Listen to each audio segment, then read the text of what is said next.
Welcome back. We're here at the 27th Annual Alzheimer's Association Regional Conference in downtown Seattle at the Convention Center. Just finished out with the keynote address from Dr. Gary Small. We'll get an opportunity to chat with him in just a short while. First, though, a chance to chat with a couple of folks on the front lines in a different regard, if you will. A few caregivers that are here, of many that are at the conference today. Corey Borish is with us, along with Margareta Blix. And ladies, thanks for the time. What brings you to the Alzheimer's conference today, first of all? Well, my husband has dementia, and I've been caring for him for 5 years since he was diagnosed. So I come to this every year. I've been involved with the Alzheimer's Association here, and I think it's very valuable. I always get new ideas on how to deal with problems at home. Okay. And Margareta? Yeah, I met Corey in a group actually put on through Alzheimer's Association. And this is very valuable to me to be able to come to the Alzheimer's Association support groups. This has been the greatest focus for me. My sweetheart has Alzheimer's. He was diagnosed in July '08. And it's becoming a long haul, and Alzheimer's are very helpful. So it's, again, a personal battle at home, really, that has brought both of you to the front lines as caregivers and now as a support line for others as well, I imagine. Have you gotten more deeply involved as far as helping others with their initiation, I guess, into what it's going to be like to care for someone with Alzheimer's? Mm-hmm. And that's the value of support groups. I started right away calling and seeing what their resources were, and I'm involved in 2 support groups. And you go down this journey with people experiencing the same thing, but some people are farther ahead of you and you learn from them, and some people are just starting, and you don't really know how long the haul is to go through this disease with your loved one, and you do learn. You can help other people, and I think that is a good sense of fulfillment, and also you learn a lot from their experience. Yeah, it's like Corey said, it's supporting the people who are just stepping in, who have just had their loved one diagnosed, versus getting support from people who have already been there, like in a group, somebody already passed away. And we found out that most of the grieving had already been done. It is a long grieving process. Yeah.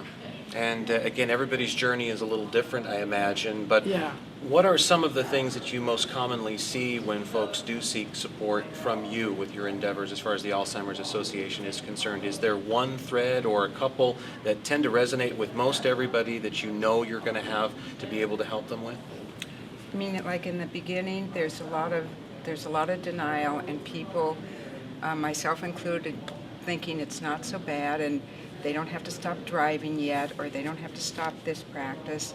And then you get help from other people saying you better watch out because things can change drastically, instantly. And that's how you get over that denial, because you know you can get help on what might be coming, and that you have to get your head out of the sand about changes of behavior that can happen overnight. Yeah. Are there things, Margareta, that you also see with folks that come in for support? Yeah. At first, it's this total panic, actually, when you first find out. People reach out and you tell them all you know, all the resources that you have or have heard of. And Corey has told me, well, she can help me with people that I have asked me, because she had different contacts than I do. So we all help each other. Yeah. And as far as the medical lines of support that are out there, I'm wondering if people come in armed with a real good knowledge of Alzheimer's, either from their doctor or from books that they might have read, information online. Do you find that they really are starting from the ground floor up when it comes to that diagnosis that is for a family member, a loved one?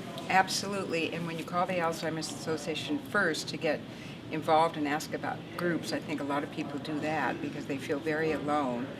And a lot of people have different information from different doctors, and there's a lot of doctors that really don't address it because they're really not up on they can identify it, but they can't really give you the support that you need. And so there's just different ways of looking at it. And I think the Alzheimer's Association is very direct about what's down the road, what they can give to you. They give you a packet of things to get started with.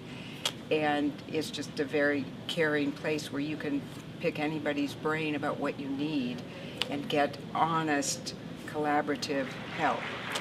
I don't think the medical community is always, some doctors are not willing to really go down the road with you and give you the help you need on the long haul. At the end of the day, it is, again, the support you're going to find from those who have gone through or are going through the same process as you are that's going to be the most valuable, no doubt. Ladies, thanks for the time so much. I want to wrap up by asking you this question. For those that are out there, I'm sure the number one thing you'd advocate that folks do if that diagnosis does come in for a loved one of Alzheimer's is to contact the Alzheimer's Association, and we'll give you information on how to do that. But secondarily to that, personally, from both sides of the equation, again, everybody's journey, everybody's road with this is different. Is there something you found that helps? Is there something you found that helps you as a caregiver, that helps that person that's struggling with Alzheimer's? Well, I think as a caregiver, you have to have your own circle of support besides the groups. You have to make sure you're in contact with your family if they're supportive, or friends, and take care of yourself as well, because isolating yourself doesn't help your loved one either, and you have to be open and honest about what's going on, and I think that helps. You don't isolate yourself and kind of operate in a vacuum, because it's makes it very scary. So I think that's important. Okay. And Margareta? Yeah, this is true. And it took me a long time to even get out of the denial.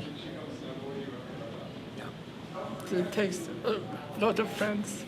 Yeah. So again, get right on it. It sounds like is the main message that's here. You can't bury your head in the sand. You have to make sure that you are active right from the beginning, and there is help out there. The Alzheimer's Association is able to help get you started on that road too. And as you can see, again, it's a very emotional issue for both of you, and I do salute both of you for not only coming out and being a part of what goes on here and with the Alzheimer's Association, helping others, and also talking with us today. Margareta Blix, Corey Borish, thanks so much for the time. Thank you. Best of luck, continued success in your struggles, I know, at home with very dear loved ones that are struggling with this, but we're definitely keeping your thoughts and prayers. Thank you very much. Thank you for asking. Absolutely.